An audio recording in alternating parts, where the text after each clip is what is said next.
Several organizations are voicing concerns about a new project in downtown Charleston, saying it's moving too quickly, there are still too many questions about it, and the plan isn't necessarily reflective of what the community wants. We're talking about the Union Pier project. It's on the eastern portion of the peninsula. Michael Higdon joining us live now there for us. And Michael, what are you hearing about the timeline for this project?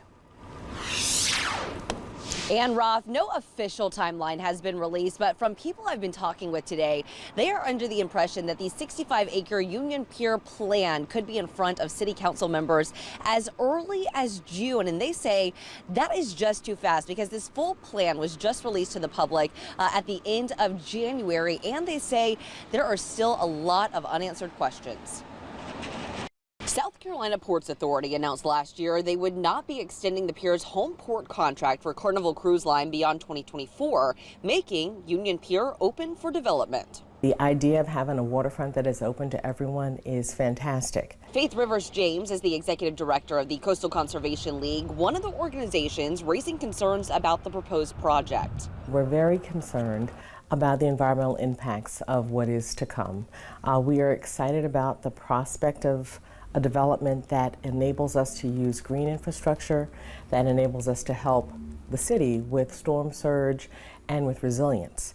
Our challenge is that we are having a hard time figuring out all the details. What we do know is the project site is about 65 acres. You're taking a look at video of what it looks like now and new renderings of what the project could look like in the future.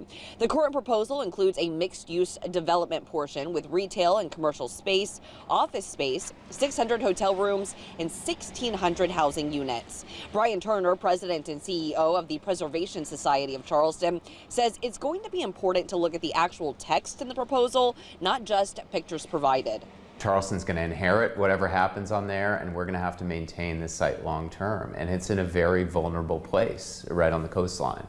So this is very important to get right. And getting it right, Turner says, means answering questions and concerns like proposed infrastructure, the financing plan, since it's unclear what the responsibility of taxpayers will be to pay for the project, and the height issue. The plan proposes elevating the site 16 feet along Concord Street, and many are wondering what that's going to do as far as stormwater runoff. As far as the timeline, Turner feels like the city should slow it down. We feel that the city council has it within their right to push pause on the process and to demand more information before it votes. Now, the city's planning commission is planning to hold an information-only session tomorrow at the downtown Charleston Library right off of Calhoun Street. That is going to be one of 3 information sessions they plan on holding. No votes will be taken. Like I said, it is only going to be information only. I also reached out to the South Carolina Ports Authority asking about these concerns that were brought up to me, and they gave me a more generic statement. If you would like to go read that, you can find it under this story on live5news.com. Reporting live in downtown Charleston, I'm Michael Higdon, Live 5 News.